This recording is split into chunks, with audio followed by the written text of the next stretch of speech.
Maheswari Latifa ada. Muhammad Atta. Muhammad Bolos, Bu. Bolos. Hadir. Mana Atta ada enggak? Oh ada. Muhammad I Ihsan. think this lady blood is Bu, aku tadi absen belum, Bu? Siapa? Sigi. Sigi. Iya, Si aku tadi absen belum, Bu? siapa ini? Sigi. Sigi itu Arziki bukan? Iya, iya, iya. Ya udah. Kok suaramu beda? Iya, aku lagi beda, Bu. Aku lagi beda, Bu. Muhammad Ihsan tadi? Oh ada. Muhammad Ilham. Muhammad Ilham. Enggak ada ya? Muhammad Kenzi. Gak masuk, Bu. Sakit katanya. Muhammad Naufal. Hadir. Hadir. Muhammad Raifan. Enggak ada. Muhammad Syakif Ihilmi. hadir. Iya. Sakit.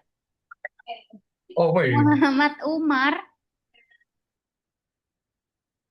Muhammad Umar enggak ada. Naufal Zafran. Naufal Zafran ini jarang masuk ya. Putra Yogyakarta. Hadir. Ratika Triastoto. Hadir. Ratika. Ravandra Atala. Hadir. Sahasika Arfan Effendi. Teza Putri. Talita Mikaela. Hadir. Hadir. Frederick Zahusna. Risma. Ada Veda. Yusuf Mumtaz Amin. Ada nggak? Nggak ada. Ada yang belum saya panggil? Saya, Bu. Kia Satina, oh ya, Kia Satina ya, udah ya.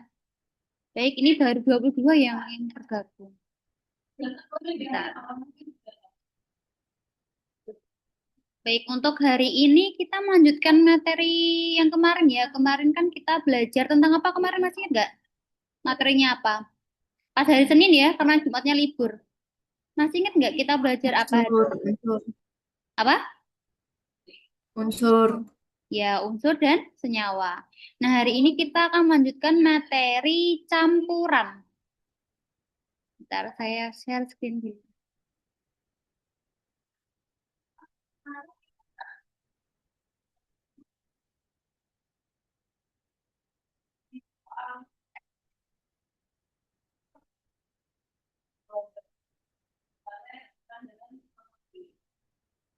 Sudah pindah belum ya slide-nya? Sudah, Bu. Sudah, Bu. Sudah, Bu.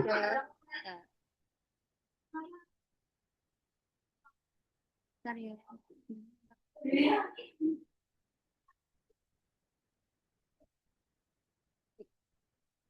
Nah, untuk materi hari ini kita akan belajar mengenai materi campuran ya. Untuk tujuan pembelajarannya, di sini mendeskripsikan perbedaan antara unsur, senyawa, dan campuran. Kalau kemarin kan kita cuma belajar terkait unsur campuran ya. Untuk hari ini nanti ditambahin campuran. Karena sifatnya ini sekarang pembelajarannya online ya, jadi nggak ada diskusi. Membedakan jenis-jenis campuran. Nanti ada campuran larutan. Jadi campuran larutan, ada larutan, suspensi, dan koloid. Jadi ada 3 jenis ya, masa campuran. Dan juga ada metode-metode pemisahan yang dapat digunakan untuk menyelesaikan masalah-masalah lingkungan melalui diskusi kelompok. Tapi ini nggak kelompokan ya. Nah, berarti nanti kita akan belajar mengenai apa itu larutan, apa itu suspensi, dan juga apa itu koloid, dan juga mempelajari terkait pemisahan campuran ya. Nah, sebelumnya ada yang masih ingat apa itu unsur, apa itu senyawa? Ada yang ingat, masih ingat apa itu unsur? Ada yang masih ingat? Unsur, berarti kalau unsur itu terdiri dari satu jenis molekul zat atau dua jenis molekul zat kalau unsur? Kemarin yang satu atau lebih dari satu? Ada yang masih ingat? Ini lupa semua ya? Aduh, unsur satu, Kak. Ya, unsur itu berarti terdiri dari satu jenis molekul zat. Contohnya seperti apa? Oksigen. Oksigen itu akan O2. Dia ada satu jenis.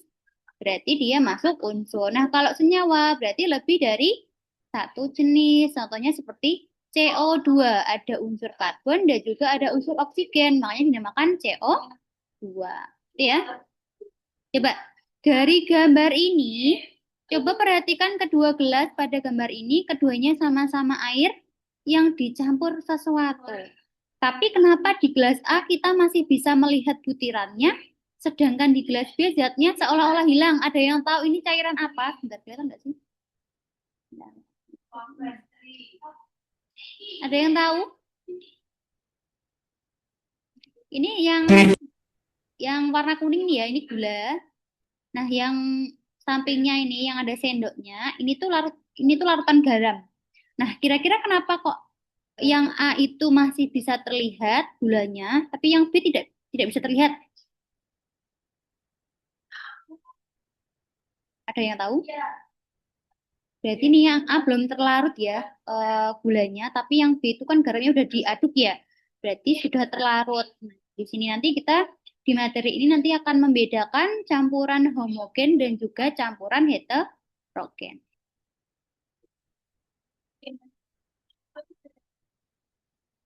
Ini ya nanti untuk LKM-nya nanti terkait videonya terkait. Nanti di-scan aja ya barcode-nya.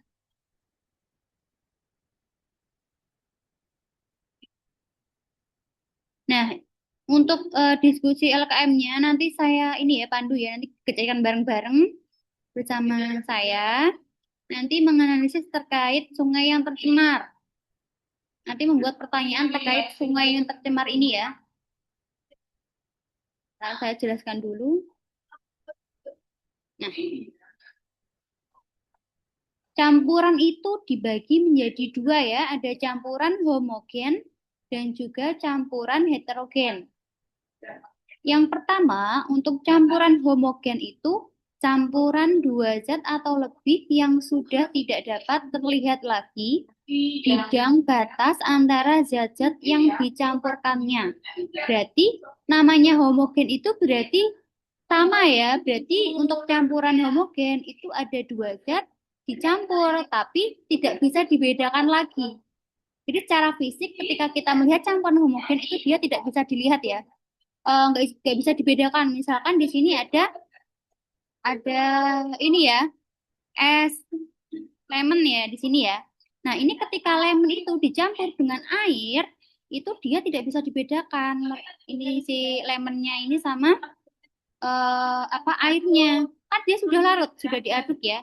Berarti kalau tidak bisa dibedakan secara fisik, berarti namanya campuran homogen. Gitu ya. Nah, untuk campuran heterogen, namanya heterogen kan berarti berbeda ya. Di sini berarti campuran antara dua macam zat atau lebih yang partikel-partikel penyusunnya masih sama dibedakan satu sama lainnya. Nah, untuk campuran heterogen itu berarti masih bisa dibedakan. Contohnya di sini ada ini ya sayuran ini ya masakan, ada daging, ada sayurannya. Nah, tapi kita bisa melihat secara fisik di sini, bisa melihat dengan indera mata kita ya bahwa ini bisa dibedakan. Di sini ada kuahnya, ada dagingnya, ada sayurannya. Berarti jika dia bisa dibedakan secara fisik, namanya campuran heterogen. Itu ya. Campuran homogen itu berarti tidak bisa dibedakan secara fisik. Lalu untuk campuran heterogen berarti masih bisa dibedakan. Sampai sini ada yang mau ditanyakan?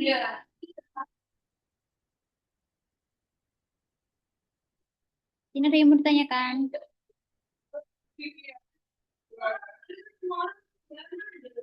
Ya. Enggak, Bu. Ya, jadi homogen itu berarti sama. Tidak bisa dibedakan. Kalau heterogen berarti berbeda ya, masih bisa dibedakan.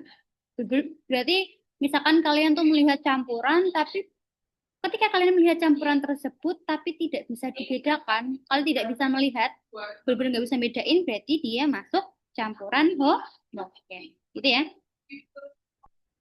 Selanjutnya, kalau ada yang mau ditanyakan, silakan ditanyakan ya. Nah,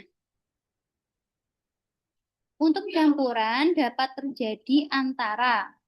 Jadi, untuk campuran itu dapat terjadi pada zat padat dengan zat padat. Contohnya seperti gula pasir dengan pasir. Lalu untuk zat padat dengan cair, contohnya itu pasir dengan air. Jadi pasir itu sebagai zat padat, zat cairnya itu contohnya seperti air. Ya. Lalu untuk zat cair dengan zat cair, bentar ya.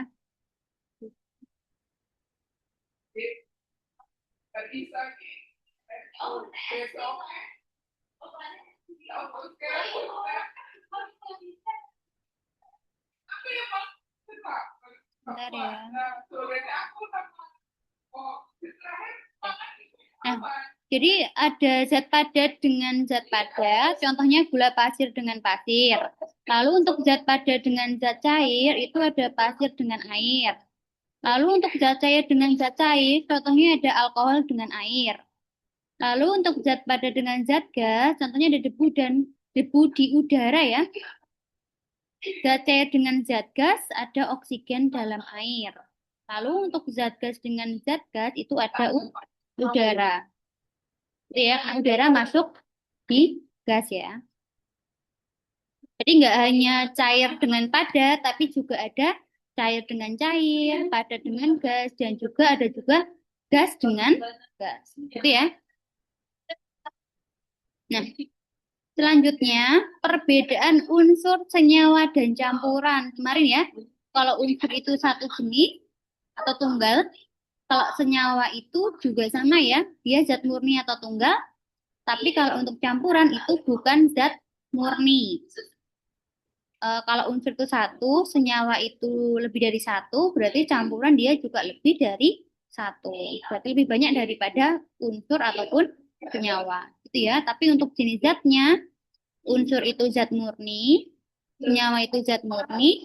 Tapi kalau untuk campuran itu bukan zat murni ya, karena sudah tercampur, makanya dinamakan bukan zat murni. Lalu untuk jenis partikelnya, untuk unsur itu tersusun atas atom. Kalau senyawa itu tersusun atas molekul, kalau campuran itu tersusun atas beberapa molekul dan atom. Oh ya, ini suara saya terdengar tidak ya?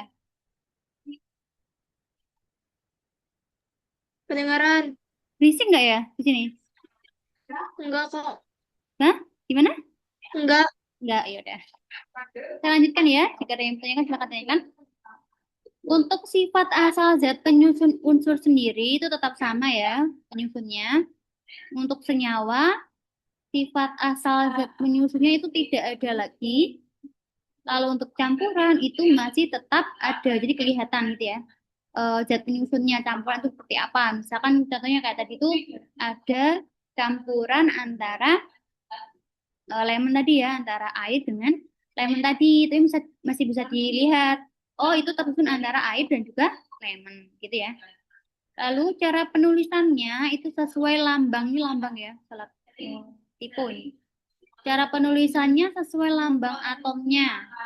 Kalau untuk senyawa itu rumus molekul, ada rumus molekulnya ya, kayak misalkan CO2, H2O. Campuran itu tidak ada rumus molekulnya ya.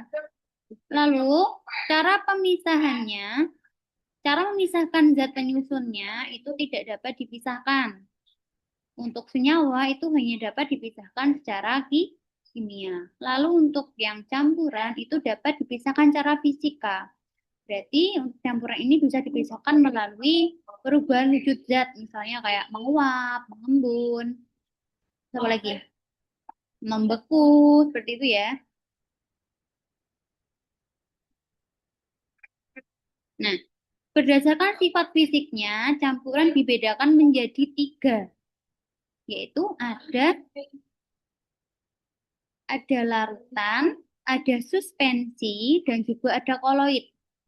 Nah, untuk larutan, contohnya seperti larutan alkohol. Untuk suspensi, contohnya itu seperti air berlumpur. Nah, untuk koloid, itu contohnya seperti susu. Nah, untuk pembahasan ketiga ini, Ibu akan jelaskan satu-satu ya ini ya. Untuk larutan seperti apa, suspensi seperti apa. Nah, untuk larutan, itu kan tadi contohnya ada ini ya, larutan alkohol. Nah, untuk larutan sendiri itu dia berarti masuk homogen. Berarti sudah tidak bisa dibedakan lagi. Ayo, Zigi ini kok coret-coret. Berarti tidak bisa dibedakan lagi ya, karena untuk larutan itu termasuk campuran homogen. Berarti semua partikel berdimensi lebih dari 1 nanometer. Berarti dimensinya itu berarti ukurannya lebih dari 1 nanometer. Nah, dia stabil, tidak dapat dipisahkan. Dia tidak dapat dipisahkan karena campurannya homogen. Kan homogen tidak dapat dipisahkan gitu ya. Lalu tidak dapat disaring. Untuk larutan tidak dapat disaring. Karena maksudnya larutan, jadi dia tidak dapat disaring. Dia hanya satu fase ya. Nah, penampilannya jernih. Karena larutan penampilannya jernih. Jadi ketika kita melihat secara fisik itu warnanya itu jernih gitu ya. Maksudnya tidak, masih bisa dilihat gitu jernih. Ya kayak es teh itu masih bisa dilihat ya. Fisiknya gitu. Masih bisa, oh ini fisiknya jernih, masih kelihatan. Berarti dia penampilan jernih. Nah, untuk larutan sendiri itu ada contohnya, ada 3 ya. Ada lebih dari 3 ya, ada yang lain. Tapi ini saya ambil contoh 3. Itu ada es teh, ada rubing alkohol itu loh yang buat membersihkan luka itu loh, antiseptik. Yang misalkan ketika jatuh terus dibersihkan dulu kan itu pakai cairan alkohol itu. Alkohol murni, nah itu namanya larutan ya, masuk larutan. Nah, ada juga garam dan air, itu ketika dilarutkan, dicampur, nah itu masuk ke larutan. Dia homogen, karena tidak dapat dipisahkan lagi ya, ketika garam dan air dicampur, tidak dapat dipisahkan lagi, berarti masuk homogen. Itu larutan, garam, dan air. Jadi larutan itu bentuknya cair gitu ya, karena larutan bentuknya cair.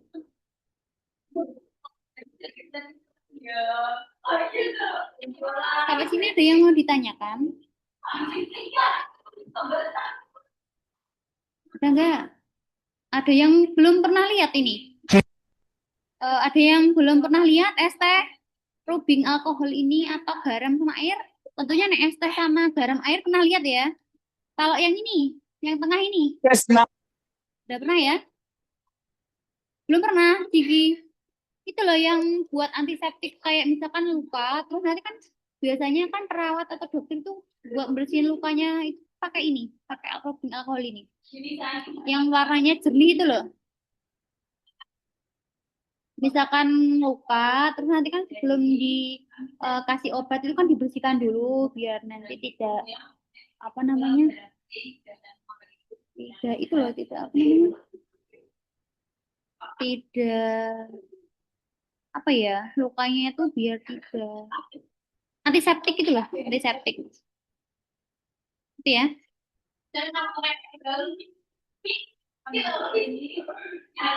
Nah, untuk suspensi itu campurannya heterogen. Kalau larutan tadi homogen, dia tidak dapat dipisahkan. Kalau untuk suspensi itu dapat dipisahkan atau dapat dibedakan. Nah, partikel berdimensi lebih dari 100 nanometer. Kalau yang larutan tadi kan lebih dari 1. Nah, kalau suspensi ukurannya itu lebih dari 100. Berarti lebih besar daripada yang larutan. Nah, dia tidak stabil, mudah dipisahkan. Nah, ini mudah dipisahkan karena campurannya heterogen. Dapat disaring. Karena heterogen, dapat dipisahkan, berarti dapat disaring. Itu ya. Ada 2 fase.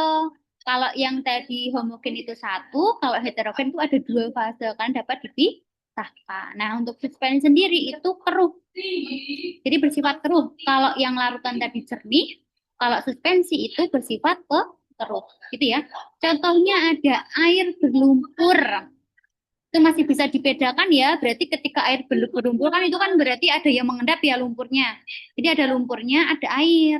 Jadi masih bisa dibedakan mana airnya, mana lumpurnya. Ya kan? Nah, itu berarti masuk heterogen. Ada cuka kimchi. Masih bisa dibedakan ya. Cuka yang ada di kimchi itu masih bisa dibedakan. Lalu ada salad dressing itu yang itu loh yang apa namanya? Yang dibuat salad itu loh bumbunya itu loh kayak apa ya? Pas jenis mayones itu tapi bukan mayones ya, yang biasanya ada rasa dari yang coklat-coklat itu loh yang dibuat pembuatan salad. Nah, itu contoh dari suspensi. Itu ya, sampai sini ada yang mau ditanyakan? Ada nggak? Ada yang belum pernah melihat 3 gambar ini?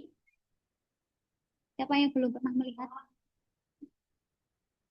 Pernah ya, air berlumpurnya pernah ya. Cuka udah pernah lihat ya. Jadi larutan tadi homogen, suspensi heterogen. Untuk partikel larutan itu lebih dari 1 nanometer. Kalau suspensi berarti dia lebih besar daripada larutan karena partikelnya itu ukurannya lebih dari 1. Itu ya.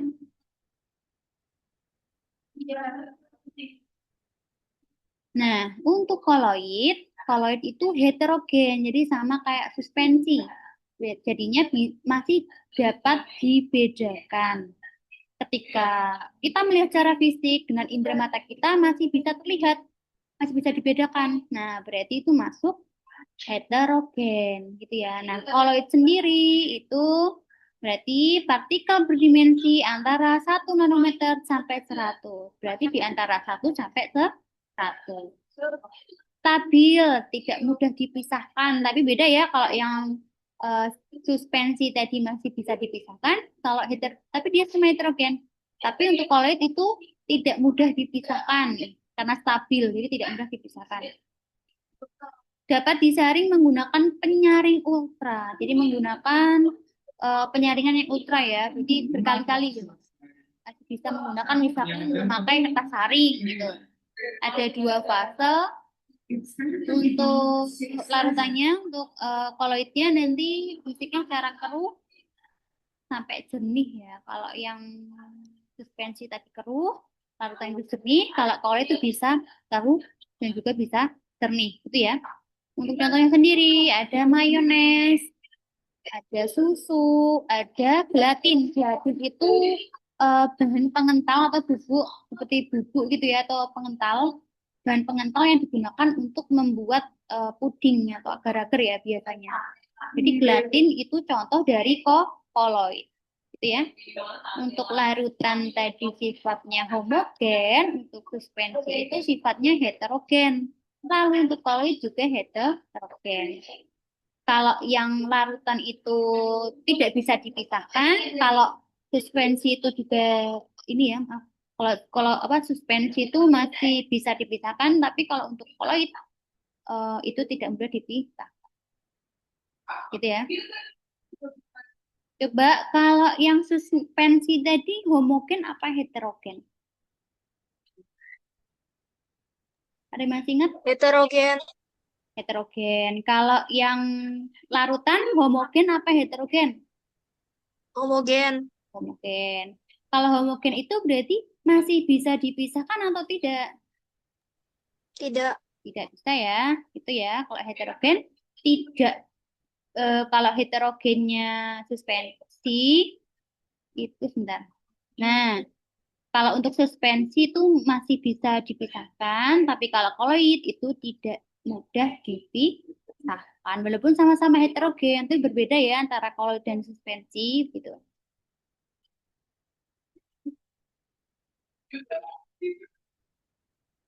Nah, contoh koloid berdasarkan tipe-tipenya. Di sini untuk koloid ada tipe sol, ada emulsi, ada busa, ada gel, ada aerosol, dan juga ada aerosol padat. Sol, tipe koloid yang sol itu wujud partikelnya padat. Jadi sol itu padat, bentuknya secara padat ya.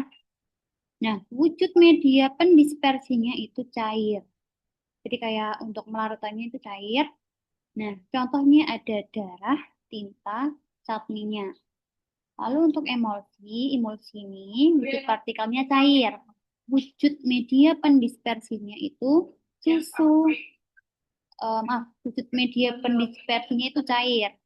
Contohnya ada susu dan mayones. Jadi untuk contoh-contohnya ini dia cair ya. Lalu untuk busa, wujud partikelnya itu gas, wujud media pendispersinya itu cair.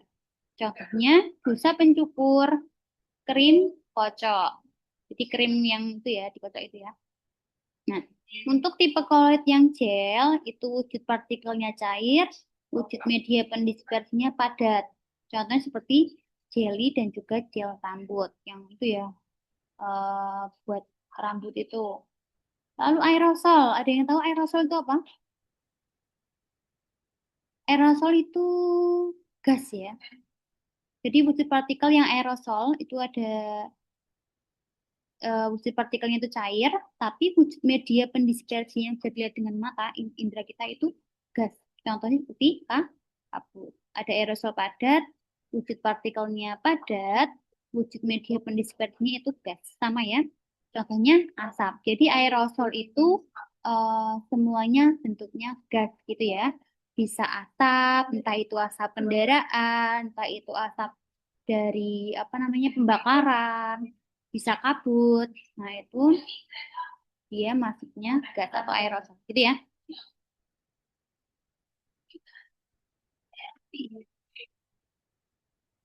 Nah, untuk pemisahan campuran itu dibedakan menjadi dua ya. Ada pemisahan campuran pada partikel tidak larut dan juga pemisahan campuran pada partikel yang larut. Jadi tidak larut dan juga larut gitu ya, ada dua.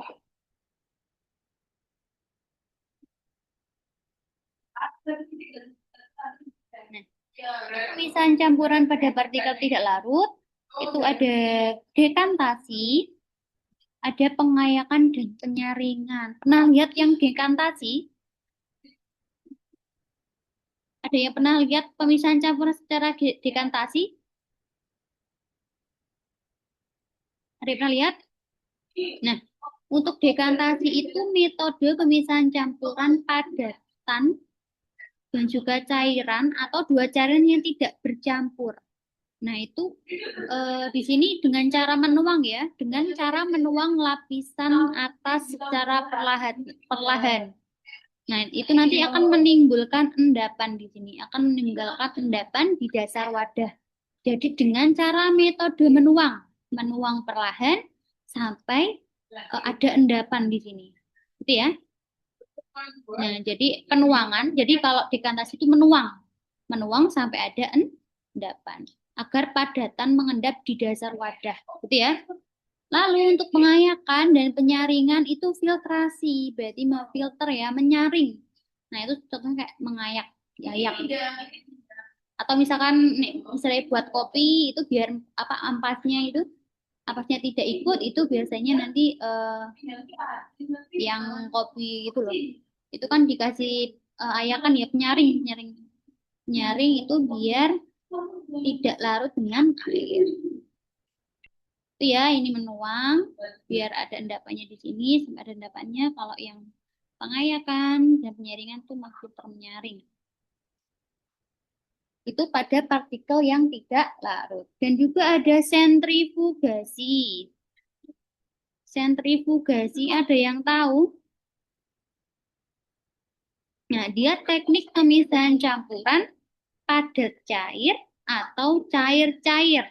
Nah, itu berdasarkan perbedaan densitasnya atau ukuran dan bentuk partikel menggunakan gaya sentrifugal. Atau ini biasanya menggunakan putaran dengan kecepatan tinggi. Jadi diputar. Alatnya itu mutar ya. Dia berputar tapi menggunakan kecepatan yang tinggi. sampai menghasilkan endapan yang padat di dasar tabung dan cairannya itu biasanya bening di atasnya. Gitu ya, itu biasanya digunakan untuk pemisahan darah atau protein juga bisa dan juga organel sel. Itu ya. Jadi ini untuk sentrifugasi itu pemisahan campuran secara berputar dengan kecepatan tinggi. Gitu ya, nama sentrifugal itu muter. Itu ya. Nah, biasa pemisahan itu loh kalau misalkan mau cek DNA, DNA-nya itu pakai itu. Mbak sini ada yang mau ditanyakan? Lalu untuk pemisahan magnetis, namanya magnet itu berarti menggunakan apa? Sifat kemagnetan ya. Di sini teknik pemisahan campuran bahan padat atau cair dengan memanfaatkan perbedaan sifat kemagnetan untuk memisahkan zat yang bersifat magnet dari benda yang bersifat non-magnetik atau benda yang bersifat tidak magnet. Jadi untuk memisahkan mana yang magnet, mana yang bukan. Itu ya. Itu untuk pemisahan campuran pada partikel yang tidak larut.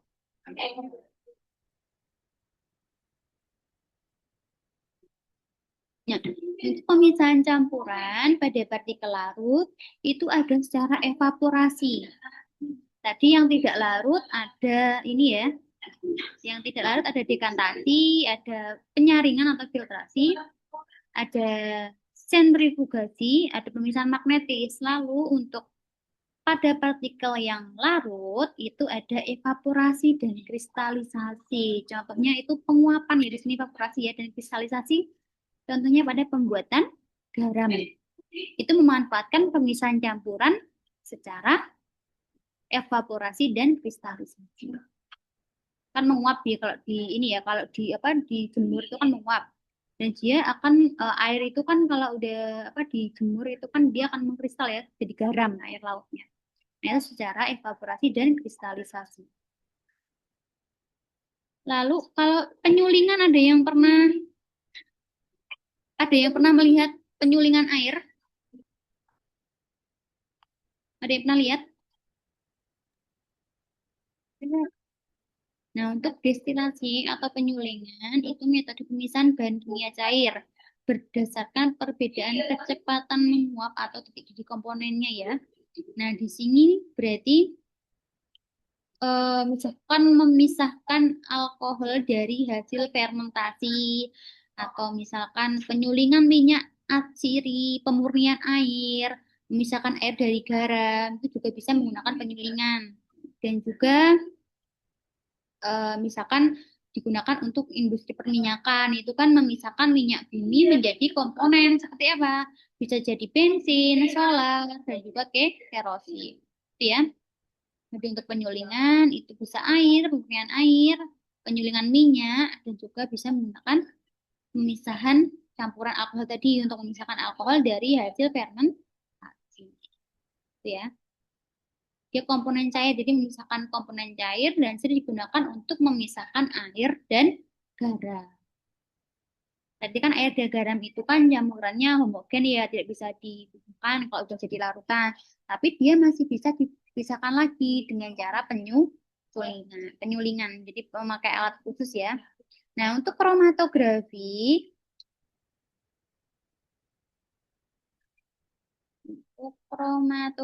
itu menggunakan contohnya itu kalau kromatografi misalkan pas kalian apa namanya? Misalkan kalian apa namanya? Misalkan itu loh, apa namanya? Tinta. Ini ya. Tinta ini kan ada kertas ya, ada kertas. Itu kalian kasih warna-warna. Ini ada warna-warna ya, itu celupkan dalam air. Sedikit, terus dia nanti akan naik airnya. Nah, itu contoh dari kromatografi atau teknik pemisahan fisik komponen dalam campuran berdasarkan perbedaan distribusi komponen tersebut antara fase diam, antara padatan atau cairan. Jadi bergerak ini, ada gerakan di sini ya. Dia Ya, ini dapat terpisah karena kecepatan rambat yang berbeda melalui medium. Jadi ini kan kertasnya misalkan kasih warna di sini ya, itu ada airnya. Itu dia akan merambat naik naik naik naik terus. Nah, itu juga kromatografi. Atau misalkan nih kertas itu tercelup air, ya kan? Bawahnya. Tapi nanti airnya itu akan naik naik terus. Karena yang tercelup kan cuma bawahnya aja. Tapi kalau misalkan didiamkan itu kan airnya akan naik naik terus nanti. Nah, itu termasuk contoh dari kromatografi. Itu ya. Jadi untuk partikel zat yang sudah larut itu bisa menggunakan evaporasi dan kristalisasi, distilasi atau penyulingan, dan juga kromatografi. Jadi kromatografi itu menggunakan kertas gitu atau merambatnya ini ya cairan tadi. Sampai sini ada yang mau ditanyakan?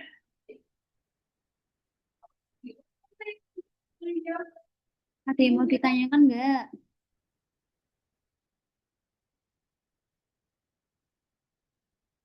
Hmm? Ada yang mau ditanyakan enggak? Ada yang mau ditanyakan sampai sini?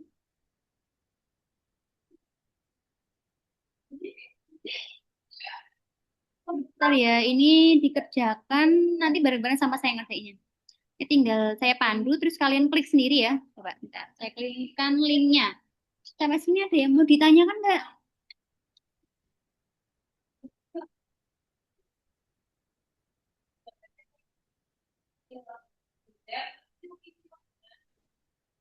Ini ada yang mau ditanyakan atau tidak?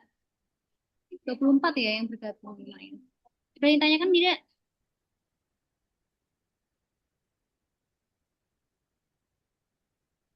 Ada yang mau ditanyakan? Saya kirimkan linknya dulu ya.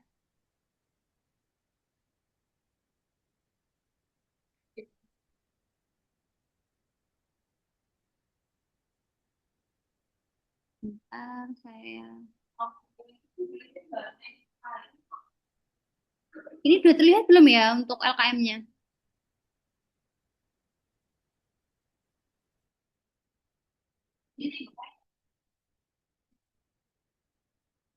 Sudah terlihat belum ya?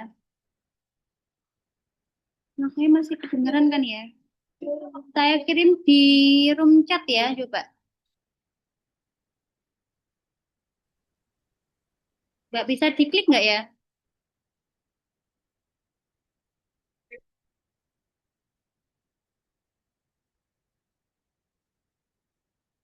Coba dibuka dulu ya.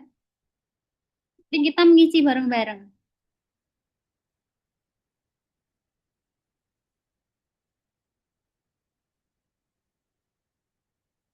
Bisa diklik tidak ya? Bisa dibuka nggak?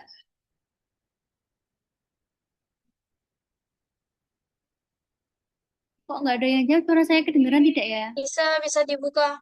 Coba dibuka dulu ya, saya jelaskan. Kita kerjain bareng-bareng yuk. Biar nanti nggak jadi ini, nggak jadi tugas di rumah. Kita kerjakan bersama ya. Silakan dibuka masing-masing LKM-nya. Udah? Udah dibuka belum? Kita kerjakan bareng-bareng biar nanti eh, tidak ini ya, tidak numpuk tugasnya.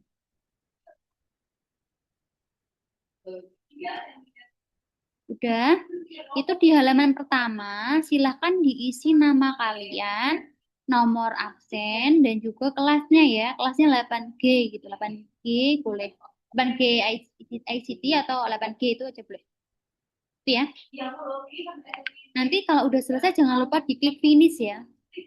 Nggak usah di screenshot, nggak apa-apa, dikerjain aja terus diklik finish. Itu ya. Udah.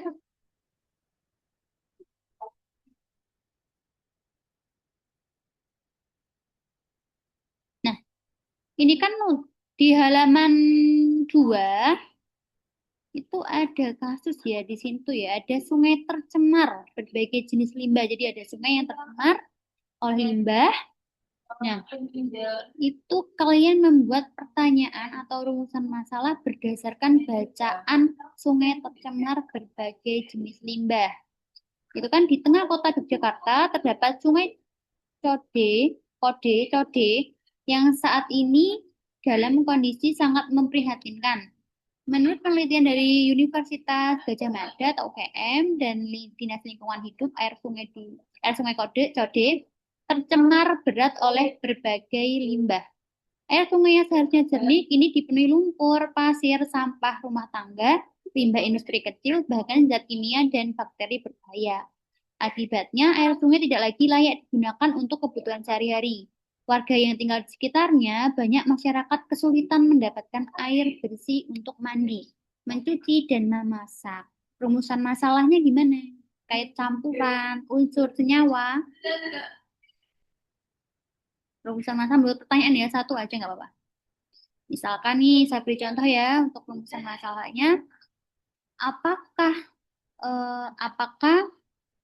di sungai ya, maaf, di sungai Code tersebut termasuk limbahnya apakah termasuk campuran?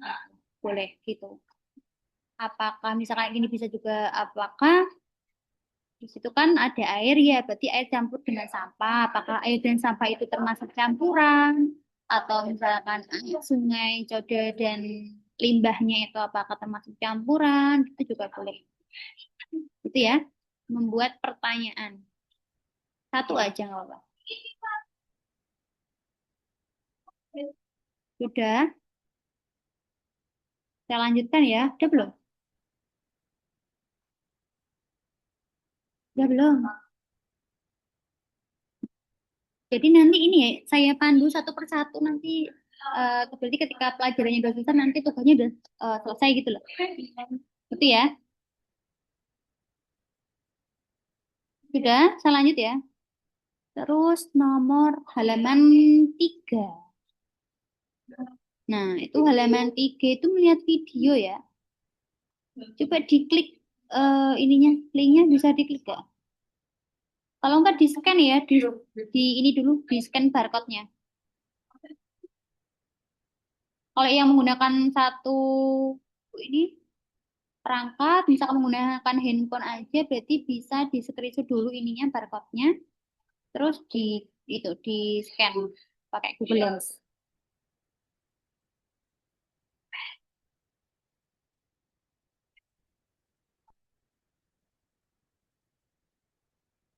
Nah, itu alat bahannya apa? Jadi ini kan ada metode pemisahan campuran ya. Metode pemisahan. Nah, itu memisahkan air. Nah, itu ada penjernihan air menggunakan alat sederhana di sini. Itu menggunakan ada pasir, ada ijo, ada busa gitu ya. Nah, itu alat bahannya apa saja kalian tuliskan di sini. Lalu langkah kerjanya kalian tuliskan secara singkat ya. Berdasarkan video yang ada di LKM-nya. Dia tinggal menuliskan alat dan bahan dan langkah kerjanya. Lalu untuk tabel 1, kondisi air sebelum dan sesudah dilakukan penjernihan. Nah, itu misalkan nih, itu kan videonya terkait penjernihan air ya, air yang kotor. Nah, itu warnanya sebelum dilakukan penjernihan itu gimana? Nah, itu silahkan ditulis. Misalkan, sebelum penjernihan itu warna airnya kotor. Nah, kalian tulis kotor. Terus setelah penjernihan, gimana airnya? Apakah bersih? Misalkan masih kotor, ditulis aja masih kotor. Atau misalkan sudah bersih, berarti tulis bersih, gitu ya. Atau warnanya agak kekuningan, atau coklat, agak kecoklatan, gitu boleh. Gitu ya, sesuai yang kalian amati di video tersebut. Nah, untuk tingkat kekeruhannya, sebelum dilakukan penjernihan, apakah keruh, atau sangat keruh, atau sedikit keruh? Misalkan sangat keruh, ya sudah ditulis sangat. Lalu untuk setelah penjernihan, setelah dilakukan penjernihan air, apakah warna airnya itu lebih keruh atau sedikit keruh? Kalian tuliskan aja sesuai yang kalian amati di video tersebut. Lalu untuk baunya, tapi nggak bisa membau ya karena menggunakan video, berarti kalian kira-kira dulu kalau misalkan sebelum dilakukan penjernihan air, apakah berbau atau tidak? Misalkan berbau, berarti tulis bau. Kalau setelah penjernihan, misalkan hasilnya itu sedikit berbau, ya itu sedikit bau. Atau tidak berbau juga boleh, gitu ya. Kalian bisa bayangin kalau itu air kotor, terus dilakukan penjernihan air. Nah, setelah dilakukan penjernihan air, apakah hasilnya itu warnanya bagaimana? Apakah lebih jernih atau lebih keruh gitu, gitu ya? Lalu untuk endapan, endapan itu ampasnya itu loh. Apakah dia ada endapannya atau enggak? Misalkan sebelum penjernihan itu ada endapan. Lalu setelah dilakukan penjernihan itu tidak ada endapan. Itu ya. Singkat aja ini yang ini. Mbak sini ada yang mau ditanyakan? Ada yang ditanyakan sampai sini? Ayo silakan tanya, nggak apa-apa. Ayo nggak usah malu ya. Ada yang mau tanya? Jiki mau tanya nggak?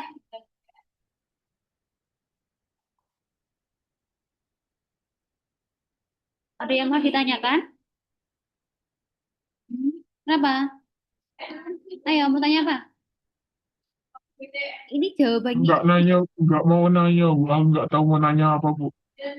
warnanya. Itu videonya, kalian lihat videonya kelihatan toh? Kelihatan nggak? Warnanya, warnanya itu maksudnya ketika itu loh airnya sebelum dilakukan penjernihan itu airnya bagaimana? Apakah misalkan nih kan air itu kan airnya itu butek ya di situ. Nah itu ketika sebelum dilakukan penjernihan air warnanya gimana? Misalkan agak kuning atau agak kecoklatan. Terus setelah dilakukan penjernihan berarti warnanya agak sedikit bening atau agak kekuningan. Berarti kan kalau sebelumnya coklat berarti setelah dilakukan penjernihan berarti kan agak kekuningan ya karena lebih bening daripada sebelumnya gitu warnanya. Sesuai video aja itu yang kalian lihat, sesuai yang kalian amati. Ini seharusnya itu praktikum di laboratorium, tapi karena online jadinya daring ya menggunakan ini video. Gitu. Jika ada yang mau tanya lagi, yang lain ayo ada yang kesulitan, ditanyakan aja ya kalau ada yang kesulitan. Ayo ada yang mau ditanyakan?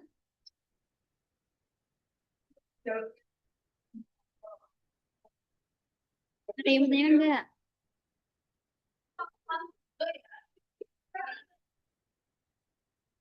Ada yang bertanyakan enggak? Ada sibuk mungkin info ini. Kita lanjutkan ya yang mengembangkan hasil halaman 4.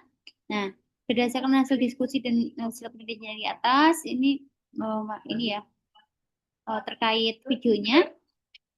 Berdasarkan hasil pengamatan, menurut kalian apakah metode tersebut efektif digunakan untuk proses penjernihan air? Efektif tidak? Misalkan nih efektif karena apa? Alasannya gitu. Itu ya. Lalu yang kedua, sebutkan kelebihan dan kekurangan dari metode pemisahan yang kalian gunakan. Nah, itu kan metode penjernihan air ya, memisahkan air yang keruh tadi. Nah, itu kelebihannya apa? Menggunakan filtrasi. Jadi, metode pemisahannya kan filtrasi tadi. Nah, itu kelebihannya apa? Kekurangannya apa? Gitu. Kalau misalkan kelebihannya airnya dapat tersaring dengan bersih karena ada icupnya gitu juga boleh. Atau kekurangannya apa? Itu ya. Lalu untuk yang analisis dan evaluasi itu, apakah ilmu pemisahan campuran ini berguna dalam kehidupan sehari-hari? Apakah ini bisa digunakan untuk di kehidupan sehari-hari? Contohnya misalkan untuk apa? Tadi kan berarti untuk bisa untuk memisahkan air yang keruh, itu juga bisa.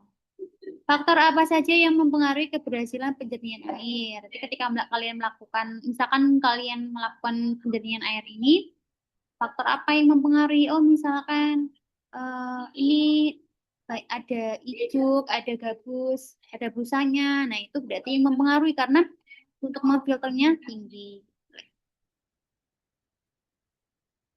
Apakah air hasil penyaringan sudah layak digunakan untuk mencuci atau mandi? Jelaskan alasannya. Jadi airnya ya dilihat ya.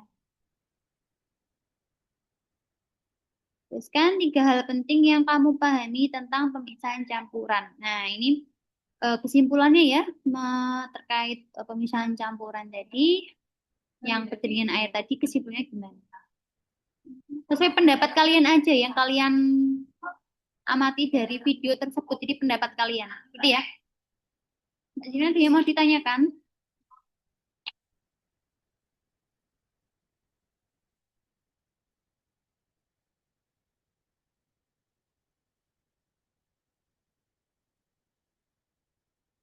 Ini ada yang kesulitan mengerjakannya.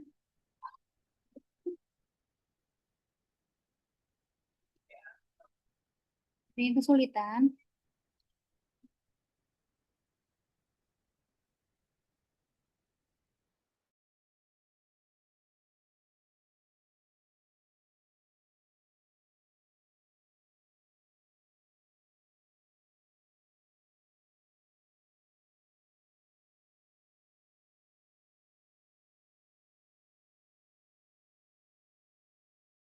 Ayo, ada yang mau ditanyakan? Tanyakan aja, nanti saya pandu nih cara mengerjakannya.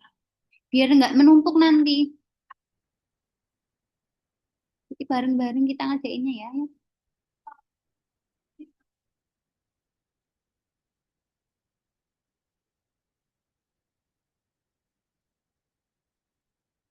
Arkan gimana Arkan? Bisa nggak?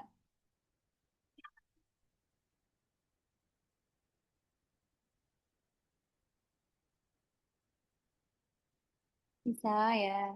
Ini sesuai pendapat kalian, sesuai yang kalian amati ya, sesuai apa yang kalian amati di video tersebut gitu. Ada ini ya, pakai praktikum.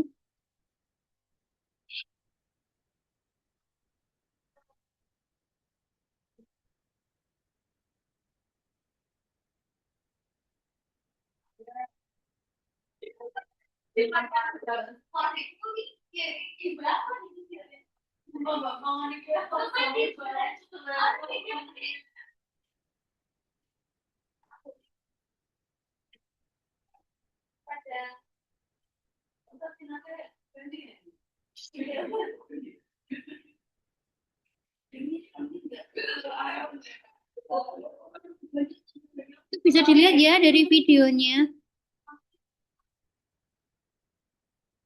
Ada yang kesulitan untuk membuka link videonya enggak ya? Tinggal scan barcode-nya ya. Screenshot dulu nggak apa-apa kalau yang pakai satu perangkat.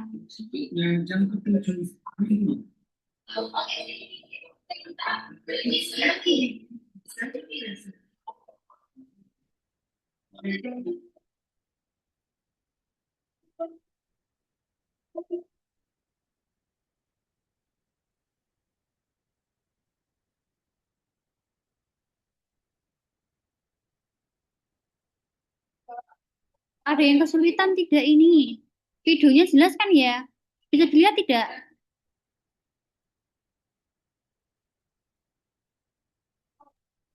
Bisa dilihat.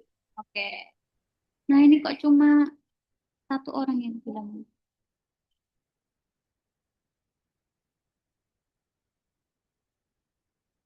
Lepon itu siapa ya? Lepon itu siapa?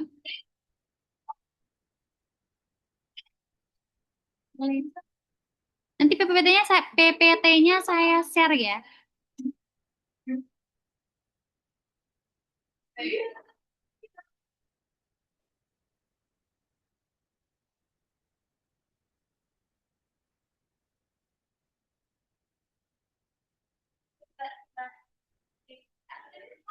Lepon itu siapa ya? Bara udah bisa membuka linknya kan ya? Bisa. Bisa. Video YouTube-nya juga bisa, link YouTube-nya. Bisa. Nah, ada yang kesulitan tidak membuka ini? Bisa ya? Ya tinggal di ini di scan barcode-nya. Itu yang kalian apa jawabannya itu yang kalian amati aja. Hasil dari pengamatan kalian ketika kalian melihat video tersebut. Itu kan videonya penjernihan air dia menggunakan alat sederhana.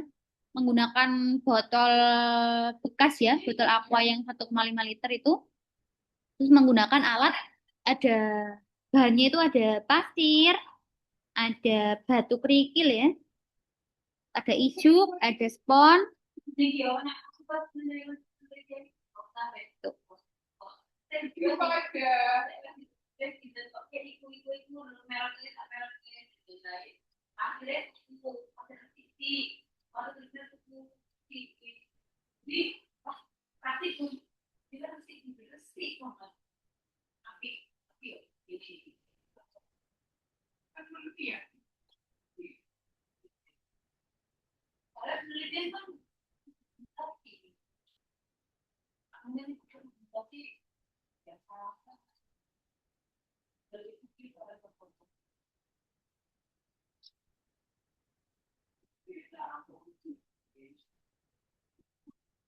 Ada yang kesulitan tidak ini yang bagian mana? Tanyakan saja, saya bantu. Ayo. Apakah yang bagian ini analisis dan evaluasi ada yang kebingungan tidak? Yang 3 nomor? Atau yang bagian mengembangkan hasil atau yang tabel, ada yang bingung tidak?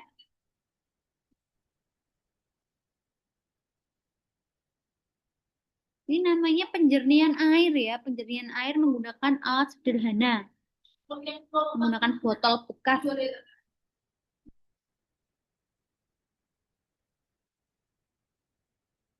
Ada yang kesulitan tidak?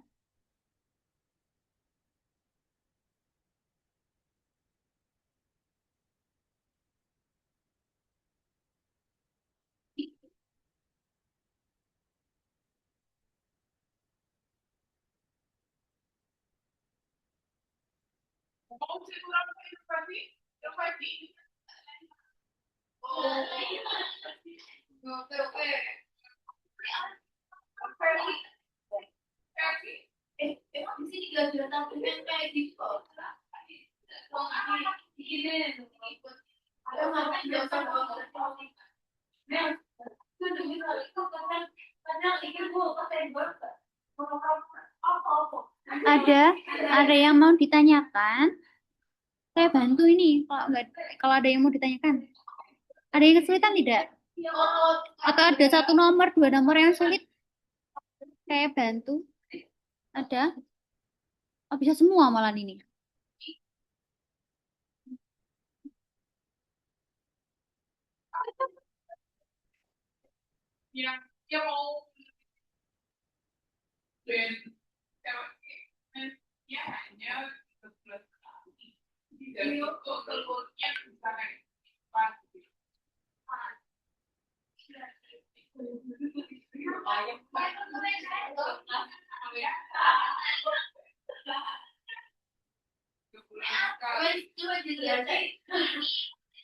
Ini ada yang udah selesai, yang lain?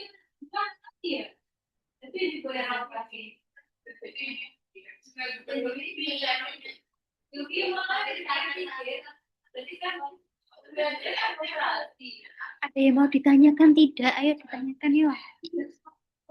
Atau kalau misalkan malu, boleh ditanyakan lewat chat. Boleh, ini chat tuh kan nggak ada yang chat, biasanya rame ya.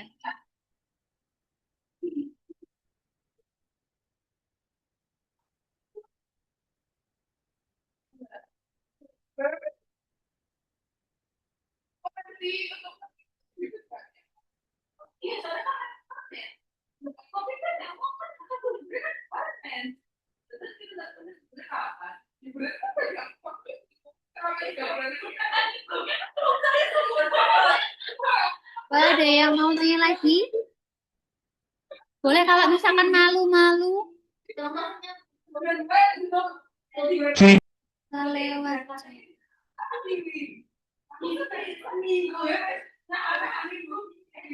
Gimana Ata? Ata. Udah selesai Ata? Udah?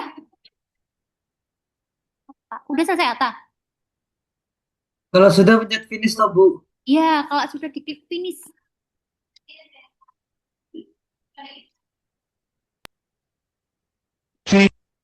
Oke, Ziki udah, Ziki. Sip. Atau udah selesai lo. Yakin lagi yuk. Gimana?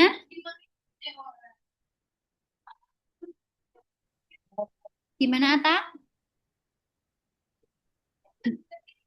Gimana? Sigi, kenapa? Kamu udah selesai belum, Jigi? Azigi, Azigi, Sigi.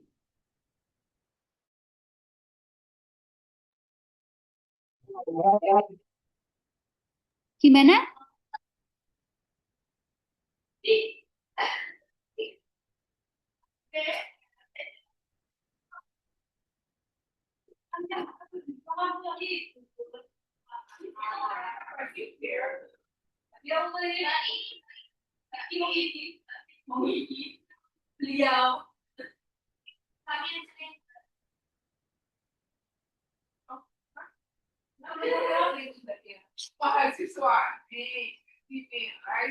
Bentar, ayo.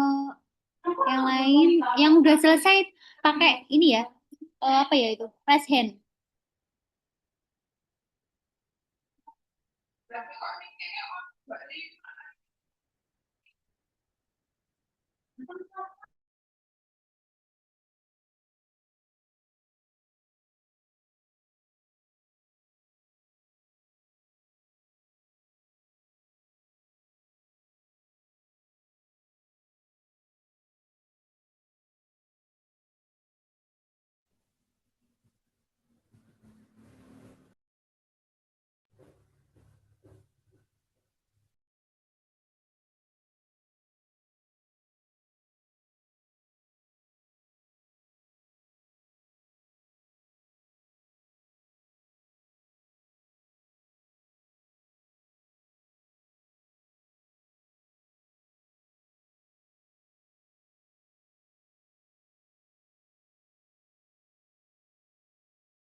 Ada yang kesulitan untuk pengerjaan LKM-nya?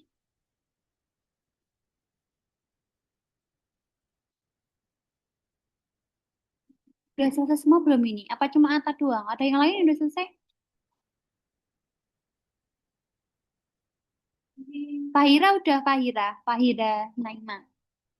Udah selesai.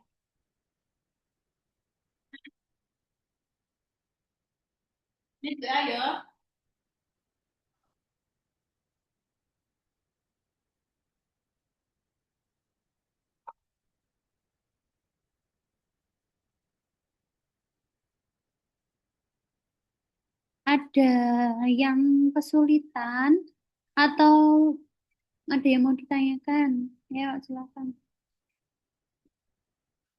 Ih, berkurang ininya orangnya. Ada yang kesulitan tidak?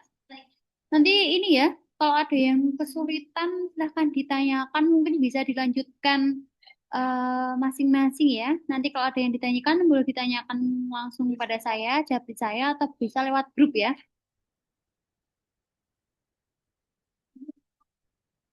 Teacher email. Itu teacher emailnya tuh. Gak usah, nggak apa-apa. Sebentar. Teacher email. Ada itunya, Po. Bentar. Teacher email. Nggak usah, nggak apa-apa. Nggak usah ya.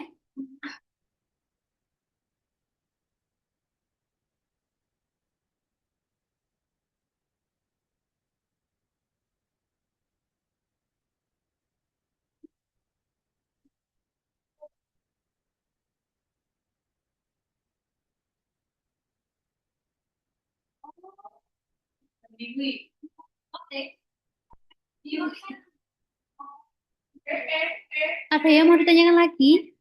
Ya, di finish. Kalau udah selesai, langsung diklik finish yang kuning. Nggak bisa dikirim. Nggak bisa dikirim. Bisa nggak? Bisa nggak, Mikaela?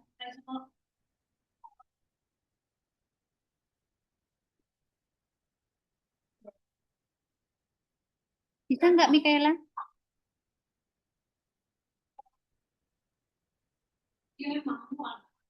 Ya, oke.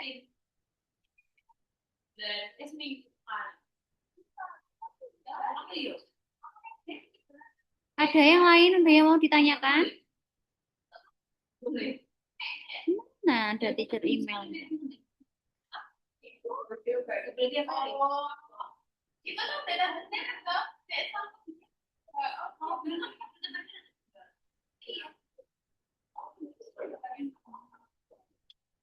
Udah? Nanti kalau ada yang mau ditanyakan lagi, silakan menghubungi saya ya, japri saya, atau boleh tanya di grup juga boleh. Itu ya. Ini masih ada waktu, silakan dilanjutkan masing-masing di rumah. Jika ada yang kesulitan, silakan langsung tanyakan ya. Silakan dikerjakan sesuai panduannya, gitu ya. Baik, sebelumnya karena waktunya udah habis ya, saya akhiri ya. Ini ada yang mau ditanyakan lagi nggak? Nggak ada. Baik, sebelum mengakhiri pembelajaran kita pada siang hari ini, tadi doa ya lupa. Bentar. Ya, kita tutup bersama aja ya. Baik, untuk mengakhiri pembelajaran kita hari ini, kita baca hamdalah ya. Alhamdulillah. Baik, ya, terima kasih. Saya mohon maaf bila ada kesalahan dalam mengajar. Terima kasih. Nanti kita lanjutkan pertemuan selanjutnya di hari Jumat ya. Offline nih kayaknya hari Jumat apa online? Saya cek awal dulu ya. Baik, silakan dilanjutkan. Saya tutup ya. Tidak, apa tidak, Hilmi? Berdoa tadi ya? Kok nggak berdoa? Baik, nggak apa? Baik, saya tutup ya sebelumnya. Terima kasih. Wassalamualaikum warahmatullahi wabarakatuh. Waalaikumsalam warahmatullahi wabarakatuh. Waalaikumsalam Waalaikumsalam warahmatullahi wabarakatuh.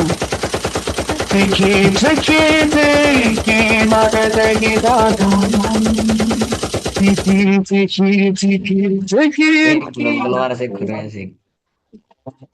I think this baby blood is I think this baby blood is mine.